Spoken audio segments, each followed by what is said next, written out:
Episode 121, no, 131 of Cal Cagno Radio starts right now, and Joe had a great idea to start early today, and we're not just drinking coffee for effect. It is early on a Saturday morning. It was a good idea. It was a good idea when we thought of it, but now that we're up before the sun, that we've decided to do this early morning podcast. This could have been our worst idea yet. It could be. It could be. So you had told me what time we were going to do this, and I was like, hang on one second. I'm trying to move some stuff around. Sorry, hang on. How do I get my face off of this? Like right now on the side, I have like your name and then the number that I called. How do I get rid of that? Do you know? I want you to be full screen. I want to see the whole thing. Oh, I don't have a clue. I don't see. Every time we do this, you have some new issue. I don't touch anything. Like, I have my Skype set up the way it is, and then the next time I turn it on, it's the exact same thing. So I don't know what you go through. I don't know why every week we have to spend 7 minutes trying to figure out why audio isn't coming through. It's terrible. It's because I have this high-tech studio. You realize, folks, I think I have this high-tech studio. All I really have is a mixing board that isn't even needed, clearly, because you don't have a mixing board.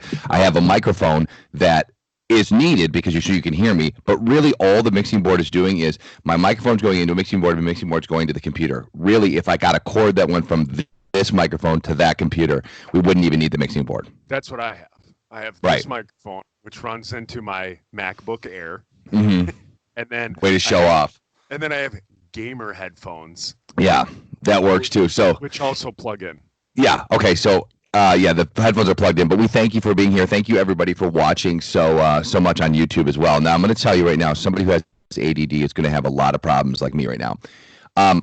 So the sun is just coming up. You can kind of see it in the window. Can you see any of the flies over there? They're on the window. I saw a fly that buzzed in front of the camera about 2 minutes ago. So here's the thing. The last 4 days that I've come downstairs to do anything, this is where I do my Zoom calls for work as well. The last 4 days, when I come down, there is at least, and I'm not exaggerating when I say this, 60 of those giant black horse flies that fly out of somewhere around that window. I don't know if they're coming in because they're like, hey guys, there's a sweet new club and you guys got to check it out, come on in, or if they were born here. Believe me, we've had many dinner conversations about this. My son Grant thinks that they came in because it's like, hey, it's not raining, so let's come on in. My wife, my mom, Freudian slip, I said it again. My wife Wendy thinks that it's that they were like born here during the winter and now they're just trying to get out. But either way, there's I can see right now 7 of them just flying around trying to get out a glass block window of my basement. So just so you know, I will be a little preoccupied, and that's why I was late. So that's what started the conversation. That's why I was late. 2 things. The reason that they're in the house is because of the dead possum. So with the dead possum, it all stems from that. So the flies that were in and around the dead possum laid their eggs, went into your house, laid eggs. So all those flies are from the possum. Okay, thank you for that. Thank you. Okay, so how do I get rid of them? And the second thing is fly paper, baby. Is that a real thing? Yeah, you got to hang that fly paper up right by the window, and by the end of the day, all the flies will be stuck to it, and okay, remove it.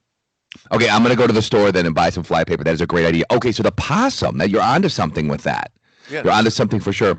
Okay, so let me ask you this. So like we said before, it is a Saturday morning. We decided to do an early morning one. We're wearing whatever we normally would wear on Saturday morning. I want you to run through what you've got on because you are wearing scrubs, but I don't remember you ever working in a hospital.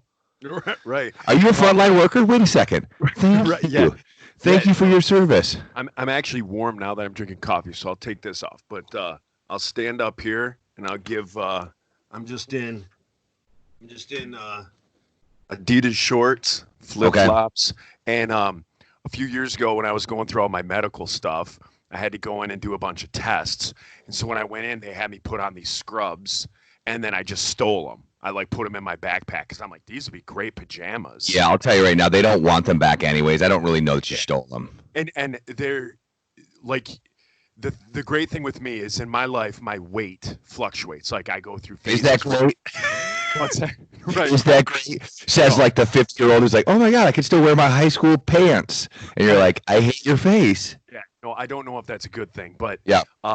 nonetheless, the Scrubs pants allow me to be a 5X or a large, whatever the case may be, they fit. Because the drawstring, seriously, though, you could put them around a barrel, like a wine barrel, or you can cinch them to, like Molly's waist size. Right, and it's like they just are like they're like it fits everybody. Portly gentleman to young girl. Anybody. Dude, these flies are going to drive me crazy. I have to get up and kill them in about 2 seconds. Well, just get a fly swatter. As the thing goes on, just whack them with the fly swatter. I got it, but then I got to move. I got to move. Right. Kill time for a second. All right. That's fine. Yeah, so while Cal gets up and he's, butt crack on YouTube. Is it? Cal, straight up. If you're watching YouTube, if you watch the YouTube. Get on there. Yeah. You got up to hit him. And bad. Straight, only about 2 inches. Not enough to park a bike. Oh. I couldn't park a bike in it, but it was just enough to see butt crack up top. I'm seriously going to cut that part out, or should I leave it in? Yeah, you better leave it in. Make this TVMA. Anyway, so yeah, I just killed 6 of them just now. Yeah, so what I'm wearing, so you started talking about what you're wearing, and then are you wearing a robe of some sort? No, I was wearing a hoodie. I was going to put on Molly's kimono, but I didn't. Does Molly have a kimono? Because when we went to Hawaii, she bought kimonos for all the girls. So her, Evelyn, Ella, and Mia all have kimonos. Yeah, and just so you know, my girls wear them. Why wouldn't you wear them? Yeah. Are they within earshot? I don't think so. I think Molly went to the store. Okay. Anyways, which mind you, right now, this is a major part in history that people are hearing on this thing. She hasn't gone to the store since prior to quarantine. Oh, so because Big Gretch lifted some of the. Yeah, apparently. Well, Molly doesn't care what Big Gretch says. Molly is still scared of corona. Hey, you're like, I don't care. Molly doesn't care what Big Gretch says. Molly only cares what I say. We're like, no, she doesn't. No, I know she's. No, I'm at the bottom of her list. Right. But, yeah, she poked her head down here and she's like, "Hey, I'm going to the store." I was like, "What?" So yeah, she's going to the store. You're there with all like the frontline workers. Like the thing is, she thinks she's going like to at a good time because she's like, well, I'll go early before the sun's really up. And then you're like, but from 6 to 7 a.m. is the frontline worker. So the likelihood that you're going to run into somebody who maybe has come face to face with corona is 100 times higher than if you waited till noon when the local drunk just wants to get his booze for Memorial Day weekend. Yeah, for about 2 hours, the frontline workers were like, "This is awesome. All these grocery stores are letting us do it. They must love us and support us." No, it's because we don't want you infecting us. Like you have your own quarantine time. That's what it's about. People don't care. People don't care that you're a podiatrist. Yeah. People don't care that you're a skin doctor. What are they called? Dermatologist. People don't care that you're a dermatologist. They just don't want to be in the same store with you. They don't want you being around their chicken wings. Someone I was talking to the other day was saying that they're a frontline worker, although she said to me, like, I haven't really been on the front lines. You know what I mean? She's the equivalent, she said, of, you know how when there's a war and there's like a submarine, there's got to be the guy that's still making food. Like, he hasn't shot a gun in years, but he's, peeled a lot of potatoes and kept everybody really full, right? Yeah. He still counts as a veteran. Yeah, he's kept their strength up. Yeah, he still counts as a veteran, but we're not really sure that he's ever really seen combat. His card got punched that he served in wartime. Exactly. And but yeah, that's served by sniping out the president of another country or by Dyson scallions. By making shit on a shingle. Right. Do you know what that is? You served, yes. Okay, sadly, I do too. Cream chip beef. Yeah, my mom and dad used to make that. They called it SOS, and I was probably 25 before I realized what they were saying. Like, I was like, it's called SOS, and it's disgusting. It looks like my cat vomited, even though I've never had a cat. It looks like my dog vomited on some toast, and my parents used to love it. And for all those of you out there that don't know what it is, it's chipped beef comes in a bag. Yeah. Right? It's like, I don't know what kind of meat it is. We used to get it growing up my mom would buy the Stouffer's version. So Stouffer's made cream chip beef. I don't know if they still do. Oh, it was a frozen. And what did you put it on? You put it on toast? You put it on toast. So you bought it, and like it was the cream sauce with the meat. It was like frozen in the bag, and then you'd put the bag in boiling water, heat it up, and then you'd put that over toast or biscuits or something. Sounds delicious. Was it any good? I loved it. It's similar to like okay, so Biscuits and gravy. Yep. So biscuits and gravy, that gravy. It's like that, but instead of the sausage in that gravy, cream chip beef, like it's almost like it almost seems like it's like deli meat ham. Yeah. If I remember correctly, it was like sliced super thin. Exactly. It didn't have it wasn't round like a piece of salami would be, nor is like, long and skinny like a brisket would be. Yeah. But it's beef. It's beef. I'm doing air quotes for everybody who can't see me right now. Yeah. It's beef. It's just not the top of the line beef. Yeah, it would be like if you took. What's that? It's not the top of the line beef, so we serve it to our military. Exactly, and our kids. It's like USDA choice or USDA. Yeah, it's probably good. Yeah, YouTube influencers get filet mignon. Our armed forces get creamed chipped beef. So, anyways, going back to that, she was saying no. Just call it creamed beef. Like, what's the chipped? Well, That's I think what I don't understand. the way they've chipped off the pieces of meat. I think, but I could be wrong. So so cream shaved beef, but that just sounds bad. That sounds like something you'd Google late at night. Or early morning while your wife is doing some work before you go podcast. One of the two. Anyways, so yeah, my friend who was not exactly on the front lines was saying that she took advantage of it and she felt guilty. She called me. She's like, hey, is it bad that I went? I'm like, listen, do you have a hospital card that says you work at a hospital? She's like, yeah. And I said, okay, well, you work at a hospital. Technically, you're more in line to see a COVID patient than maybe someone else who's staying home. So I think, because of that and because you took the oath of, I think I was going to do like the Scouts honor, but I put up, I think. Hunger Games. Games. Yeah, you got to raise the 3 fingers. Hunger Games. Oh, speaking of which, I just got the new Hunger Games book. Let me finish because I didn't finish the story. So she says though that she goes to the local Kroger, and what they did the local Kroger to try to like save time, energy, and probably money was put all the frontline workers from 6 to 7 a.m. and also all the elderly from 6 to 7 a.m. So it's like she's like, I'm walking around in my scrubs. She's like, because I just came from the hospital because I worked overnight. She's like, and then I'm standing next to a woman who's 90. Yeah, who you've been in touch with high risk, like you're in a high risk job you're at a hospital with not only COVID, but flu, pneumonia, everything else, herpes. Against the old people, right? Like everything that like, let's get those old people. And they're like, no, we don't want to be gotten. And they're like, well, let's get their asses. Yeah, let's get them off the payroll. Let's get if we take them out, that's $55. Okay, so speaking of, so she went and she said it was so funny because she's like, it made no sense. And she thought it was funny that there was, like you said, dermatologists who have not even been out of their house in 2 months who were like gladly taking advantage of the plethora of toilet paper. By the way, I went to the grocery store yesterday. You can get as much toilet paper as you want. I mean, as much. You can get as much paper towel as you want. There ain't a single thing of Clorox wipes, and there ain't a single box of, wait for it, macaroni and cheese. It was funny after the episode where you said you went to the store and you couldn't find flour. The very next day, I was at Meijer and the guy was stocking it with flour. Really? Yeah. So I called you to see if you wanted me to grab you some flour. Yeah. Answer. And for whatever reason, like the call wouldn't go through. Like I couldn't call you, and I was like, forget it. Yeah. And the thing is, like, as soon as you looked up from your phone, it was all gone. Right? It was just a cloud. It's a cloud of women flour on their Pinterest being like, I'm going to do a sourdough starter. Right. Hey, you know what we should do? Bake our own bread. And you're like, but that whole aisle over there is full of baked bread. And she's like, but I want to bake my own. Yeah. I want to make slime. Do we have any borax? I want to do paper mache.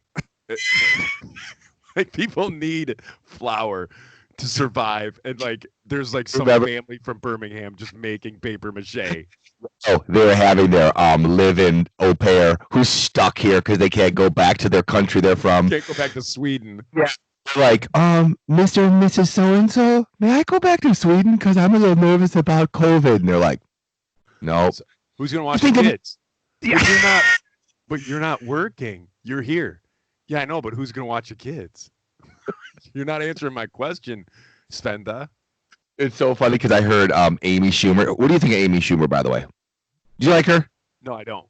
Okay, I used to really like her. I find her super annoying now. I feel like she was the girl next door, and now she talks like she's, well, that too. She talks like Sarah, but also she talks like she's Jerry Seinfeld, like she's like one of the comedy greats that would be on Mount Rushmore. Like she's funny, don't get me wrong, but like she's all right. But I heard her on Stern a couple weeks ago, and she could not have come across more out of touch. Like exactly what I just said. She has this nanny and a chef that are both, although her husband's a chef, which I didn't really get that part.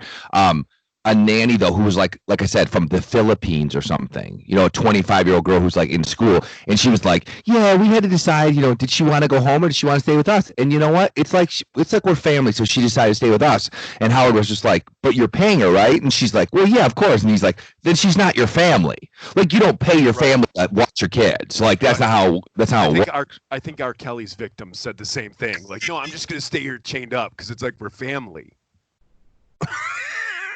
I mean, it's just you that's just straight up human trafficker thinking. Yeah, that's not good at all. All right, like, so I'm not saying Amy Schumer is a human trafficker at all. I'm just saying when you are speaking for the feelings of somebody else who's thousands of miles away from their family, I would just keep quiet on that. You don't have to say that you're somehow in a very weird, indirect way doing them a favor. Yeah. Right. It's not like, oh, no. Instead of being with her family where she feels safe, she's being with me who pays her to watch my children. Yeah. Even during the pandemic. Right. So I don't have to act like a mom. Right. Because I didn't sign up for this shit. Right. Exactly. How many people do you think have said that during this quarantine? I didn't sign up for this shit. And it's like, but you kind of did. Everyone who has a C- student that now has to deal with them.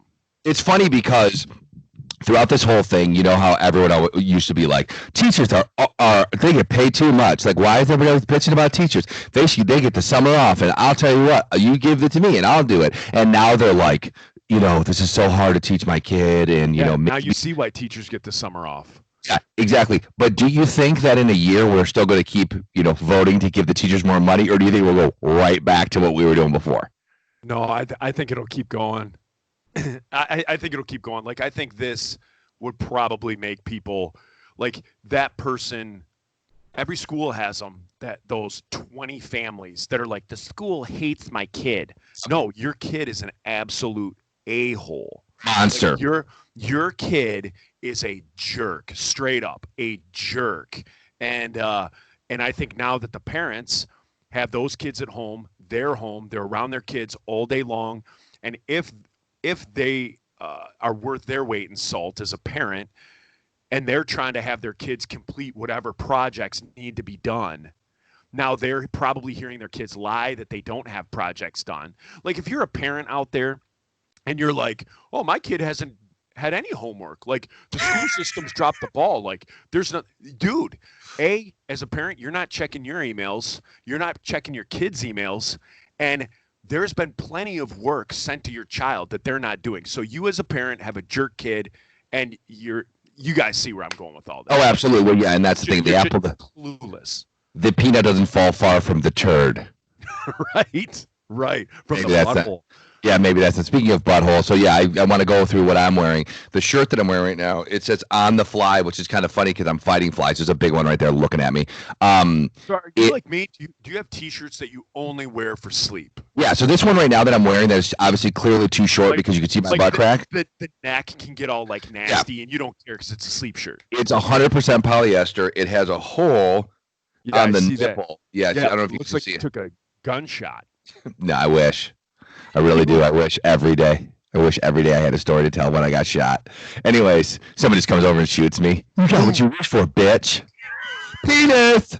Did they cannonball in your pool and then run No, away? you didn't even get my joke that it was one of the David Chuck listeners. Penis. They shoot me. Support command. I don't even know what they say anymore. Support command. They shoot me. Lord. Boom, boom, boom. Please don't come over and shoot me. I'm not really interested in that. How's she going, eh? Boom. I don't know what any of those things mean. Okay, so anyways, I really don't.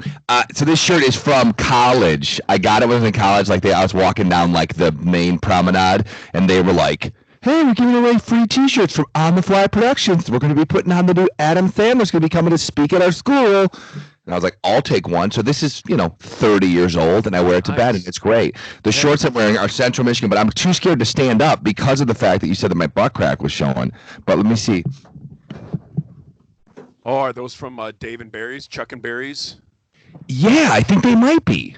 Yeah. That place isn't open anymore, is it? I know. What a bummer. That place was awesome. Yeah, I mean, who doesn't want to go to a place? They have every college in America, well, in Michigan at least, and every shirt was 3 for $10 or something like that. Yeah. Yeah, it was fantastic. What was it called? Dave and Barry's. Dave and Barry's, yeah. Dave and Buster's, Chuck and Barry's. Chuck and Barry's. Dave and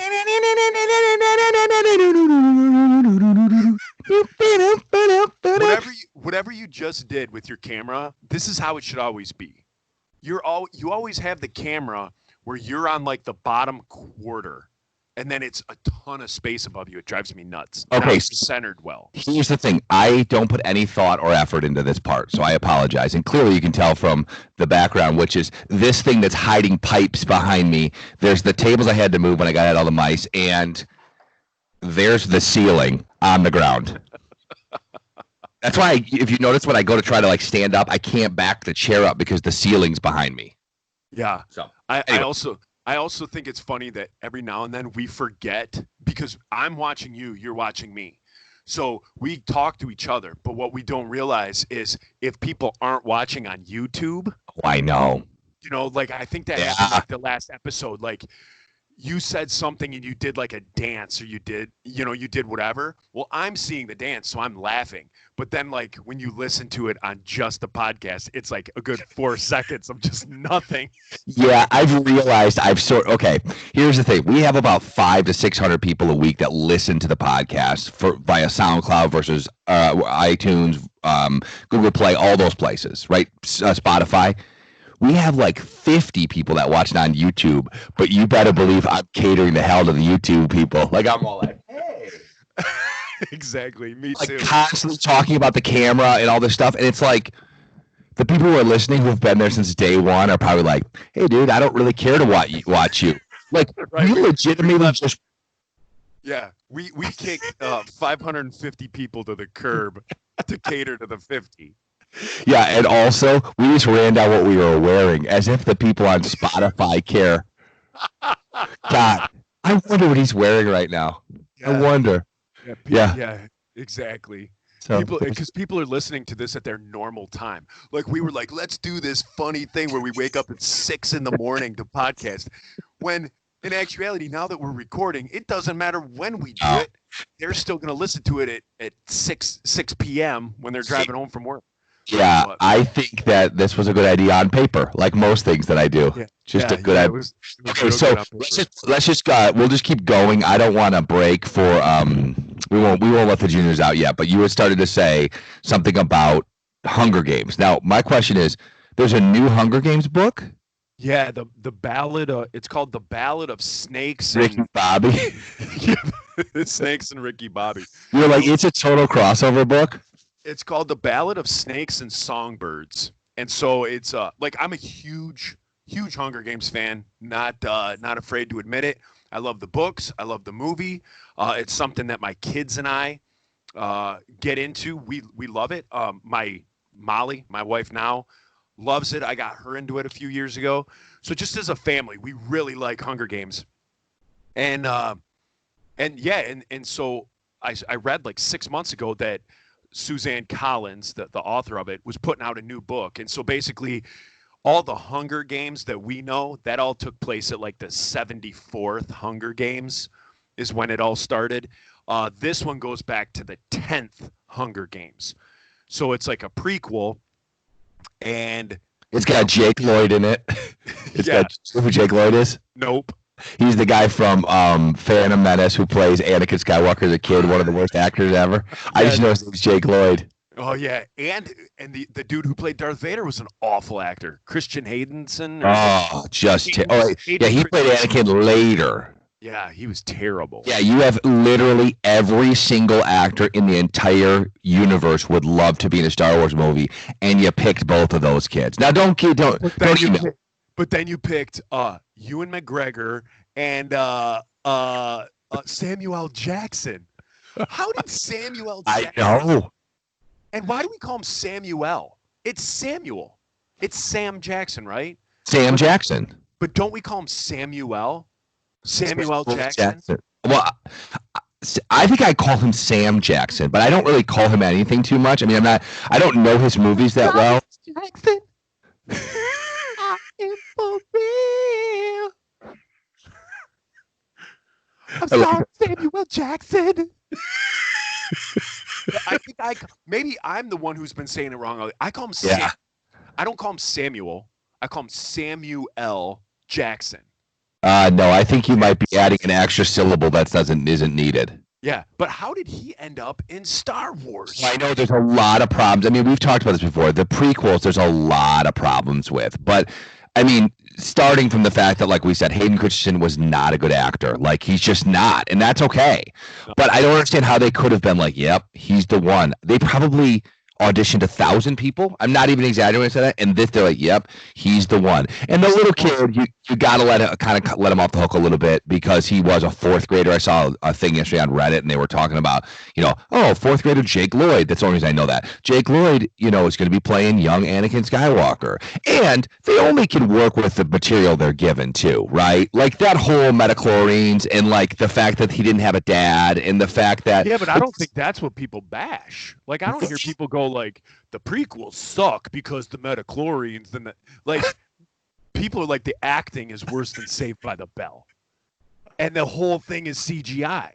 Like, either give me a complete, like, CGI, like, animated movie, but, like, that thing was just CGI. I mean, have you ever seen the making of those movies? Stay away from them. It's literally a soundstage that's nothing but green. And then the two actors are, like, jumping around. Everything is green. It is nothing but green. And then there's like all these like white X's on things. And then like the actors are like jumping around and running around on just a completely green screen.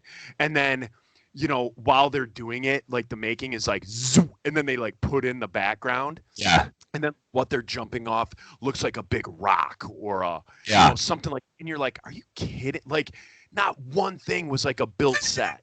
Right. Everything was just in the mind of someone who was like, and I'll put it into the computer. Trust me, I've got it. Yeah. And that's why I am not a big fan of Disney, but like that is one thing that like I respect Disney, that they came back and they were like, this is a huge moneymaker. We're gonna make money, so we're gonna spend money. And they went back to the like building of sets, the like the costumes, the people who do like all the monster makeup. Like, do you mean Industrial Light and Magic? Yeah, they like went back to that style as opposed to like, all right, well, we're gonna put Lamar from Reading Rainbow in a green costume, and he's gonna look like Jar Jar Binks. Just trust us, he's gonna be sweet. This character's amazing. What's so funny about Jar Jar Binks? I read a thing about that about the guy that played it, and he was he went through some deep depression because he was, quote, really surprised people didn't like his character. Oh yeah, well, I watched 10 seconds and I hated you. Yeah, awful. Jar Jar Binks literally, and everyone's like, but the Ewoks are much better. It's like, no, yeah, they are. Like, the Ewoks don't talk like a Rastafarian and walk like somebody from like 1973 Shaft, who's like big, long, and like, Mise. Yeah, the Ewoks didn't take on a stereotype. The Ewoks were these little bears who fought. Like, that's all they did. Like, you could not look at the Ewoks and go, who they're trying to stereotype. But You know what I mean? Like you couldn't They're pick going up. after the teddy bear market, if you know what I'm saying. They're trying to get more people to the theater. Yeah, when they had the Ewoks on the screen, you weren't picking up what George Lucas was putting down. But then when the prequels came around, like you said, within 10 seconds of Jar Jar Binks, you're like, wow. Like, why don't you just put like an Aunt Jemima headband on and go blackface? Yeah, like it was like, so stereotypical. And it's like, this is uncomfortable. Right. And it's funny that you say that because a lot of people just like I think they thought they were I don't know what they thought they were doing, but yeah, he was like an amped up version of, like you said, blackface. Yeah. And it was like, and I felt uncomfortable, and I still do. I don't like anytime he's on the screen. Yeah, no, I don't either. The thing is, as you know, because we've discussed it, like I've gotten back into comic books, and in getting back into comic books, kind of being in that Comic-Con universe that like I'm reading articles and stuff, there's a big segment of people that like want more Jar Jar Binks. What? It's like the, you know, Weezer's second album, Pinkerton? Yeah, where it's like everyone hated it, but there's a whole group who love it. Yeah, and so everyone hated it when it came out. Michael Lloyd loves it because Michael Lloyd. Yeah, and so it came out for 30 years, 20 years, nobody liked Pinkerton, and now all of a sudden it's Weezer's greatest album. The same thing is going on in the Star Wars community. Like there's this thing that's almost like Jar Jar Binks was ahead of his time, and like people want more Jar Jar Binks. No, it's funny that you say that because what people hate, there'll be a whole group of people that just love for no reason. Yeah. Like you said, there's a whole... Like the show. Here's a little something for all you people watching on YouTube. Here's a little thing, and then you confess to me afterwards that we got 50 views and 30 of them were me and you. You're like, I have something to tell you. As soon as it ends, I just hit play again. You got like one of those generators. Yeah, and then I just go out, I do yard work, I come back in, I hit play, I go back out. You know, if we get up to 100 views, we can start getting paid. Keep it going, mash that button, people. All right, so going back to the Hunger Games, we got off on Star Wars. Okay, so it's a prequel? It's a prequel, and it's is this prequel? So this is before Jennifer Lawrence had the scandal with the nudes? I just want to make sure we know where it falls under the scandal with the nudes. Right. Yes, it is way prior to that.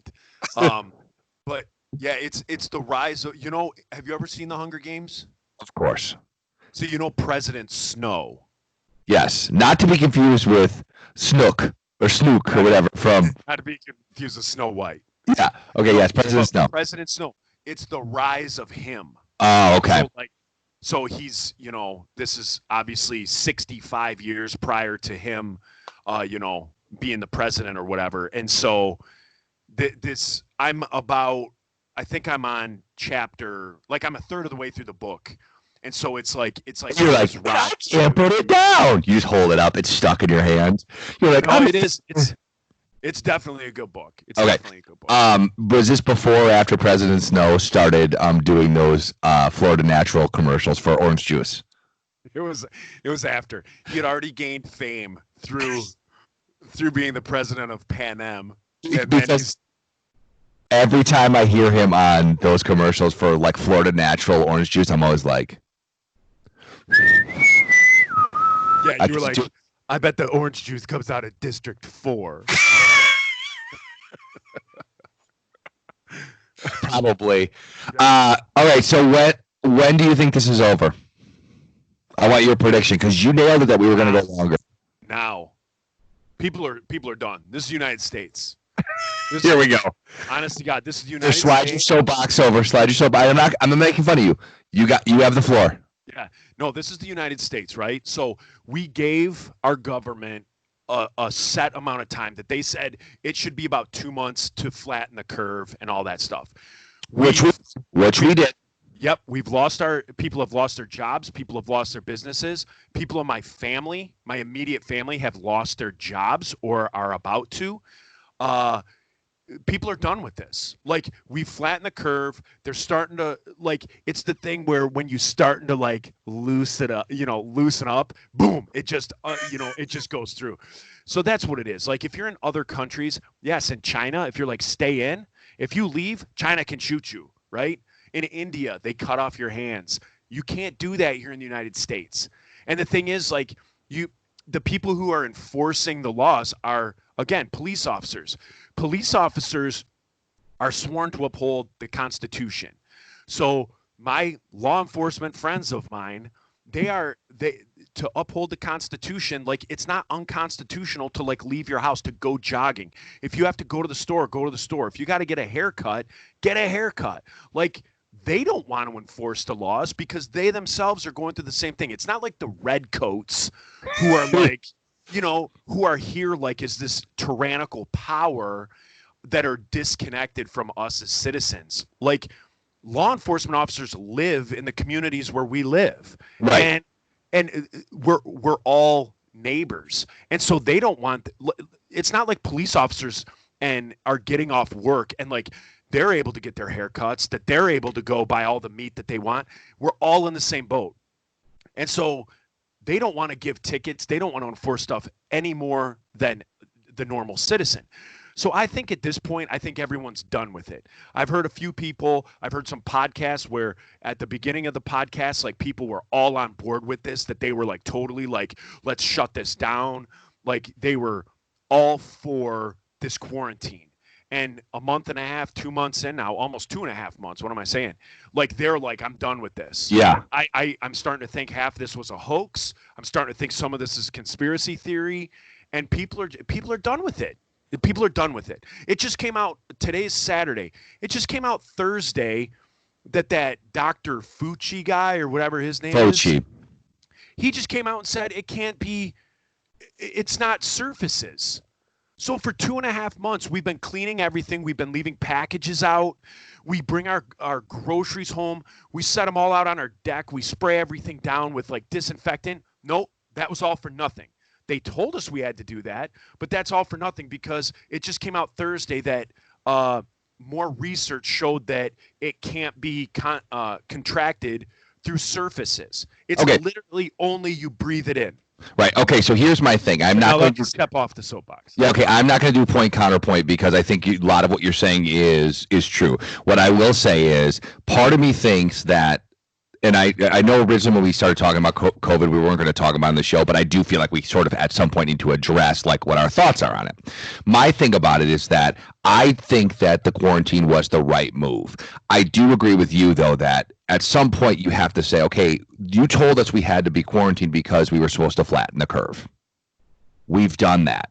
Why do you keep extending this stay-at-home thing? And that's where my frustration comes in. So on Wednesday, you say we can have groups of 10 or less together.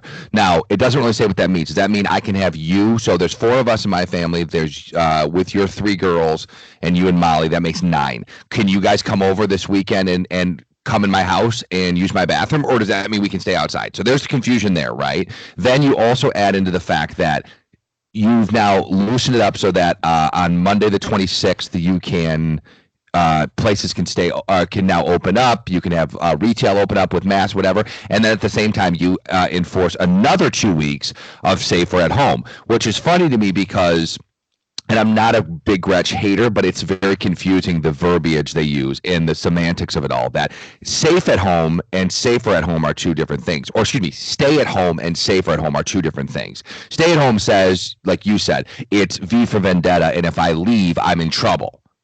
Safer at home says you're safer at home than you are to go to Meijer without a mask. Okay, I could have told you that, from the get-go of this. Like, and that's my frustration. And the whole thing that they just keep adding on and adding on, it's like people are just going to break. And I'm not saying for 1 second that I think we should be going to the Capitol with a AK-47 and stuff like that. But I can understand why people have had it with this. Yeah, it's the not having a plan. I think anybody who's in leadership knows that, like, if you have a plan, you have that plan and you share it with your employees, you share it with those people around you.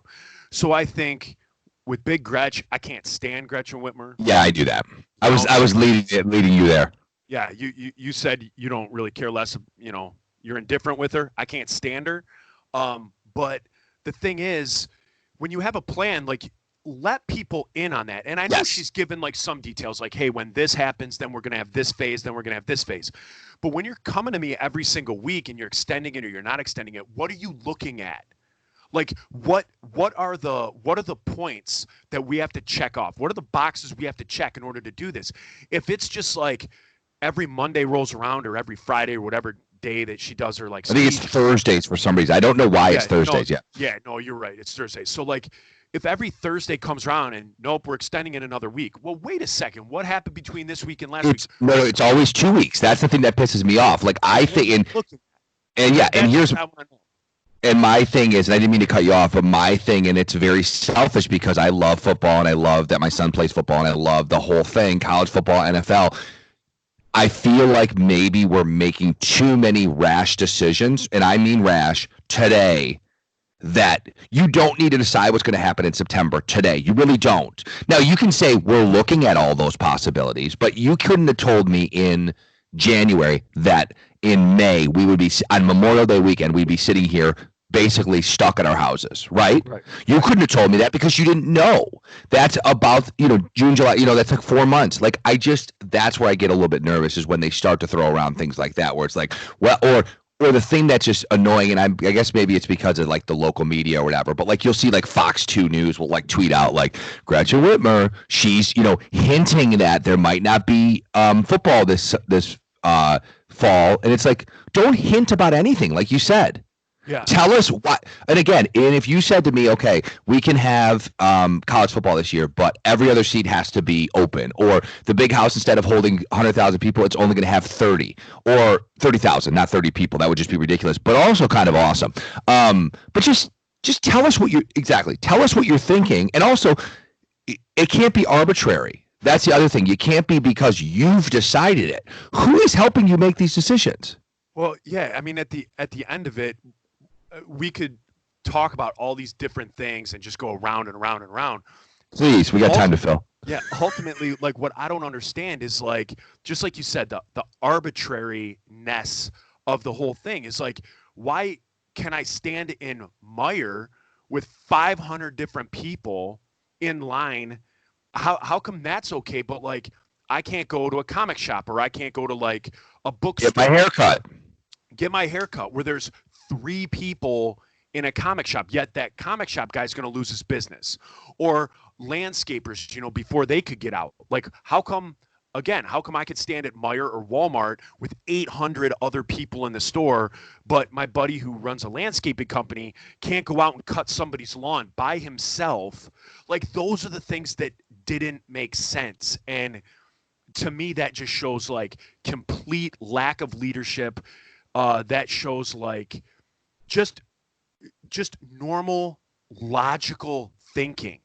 So like I tend to think of like if I was in that meeting with like Big Gretch, right?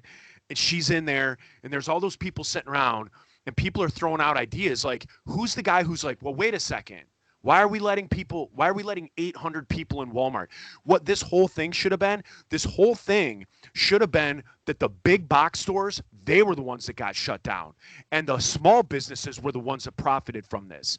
Because the small businesses in a little store that's 40 by 60, they could put somebody at the door and say, okay, we can have one more person in here. Okay, that person leaves, we can have one more person in here. Those mom and pop stores would have made cash hand over fist, right? And we would have shut down the Meijer and shut down the Walmart, which could have survived with all their money, which could have survived a delay, right? But instead, we killed mom and pop businesses. We killed all these things. And who just, Amazon just, went up a third. Who doesn't pay taxes? Let's be clear. They don't pay any taxes. Walmart, they one of the wealthiest families in the United States. They just doubled their wealth. Like, they profited off of this. Like, people get so angry over like war profiteering. Like, all these punks and liberals get upset about war profiteering and stuff like that. What about this? What about sickness profiteering? What about fear mongering? Again, my opinion is Myers should have been shut down. Home Depot should have been shut down. We should have been going to Ace Hardware. If you needed something, go to Ace Hardware. Go to Birmingham Lumber if you needed wood. We should have been going to mom and pop stores. Friends and Sons. I don't plug them, but okay. But I do. But you know what I mean. So yes, Friends and Sons, going to those places, they should have been getting our money. There should have been lines out the door to get into Friends and Sons. But Frentz and his son could have said, okay, we got one more. Someone just came out with their bag of nuts and bolts. Okay, the next person can go in. We can only have 10 in the store, right. And socially distance while you're in there. That's how this thing should have happened. So when Gretch was sitting down with her little Knights of the Round Table, that's how I envisioned that this whole thing should have happened. Like, we're not 800 people walking up and down aisles, and the rich don't get richer. Let's give this to the small businesses. This could have been a mark in history where small business came through and saved the country, but nope, it's got to go to the same 10 people. The same 10 wealthy people just got a whole lot wealthier, and then the poor, the middle class just got a whole lot poorer through this whole thing. Let's end on that. I like where your head's at. Let's end on that. All right. Who let the juniors out? Thanks for listening, everybody. We appreciate it. We really do. This is episode 131. It's a little different. Please tell everybody you're petting your dog. Otherwise, it looks like you're doing something kind of weird. Yeah, no, he's. Wait, I got to pick him up. Make him wave. Look at him with all his teeth missing. Yeah, listen to him snorting. There's my bulldog. There he is. He's had enough. I like the way his little arms are like. Okay. Like a walrus. Yeah. Okay. So where can they find you on the worldwide interwebs? You can catch me at Jerk Yorkie on Instagram, or also Average Jerk Barbecue. I think I'm shutting down my Average Jerk Barbecue. Well, you can't do anything with it right now. This whole thing has just screwed it up, and it's basically like I have a second account that like I can't do anything with. So I think that's gonna be every week. You're like, hey, don't forget to follow me. People go there like he hasn't posted since 2011. Yeah. Today I'm going over to my mom's. I'm going to smoke a turkey. But it's like I'm going to go over there, and normally my niece does the filming and everything. She's up north. I'm like, you know what? The heck with this. So I tried it. It didn't work. Yeah, you're like, listen, cut your losses. You know what to do. Have a great day, everybody. We love you. Stay safe, however that may look for you. See ya. Bye.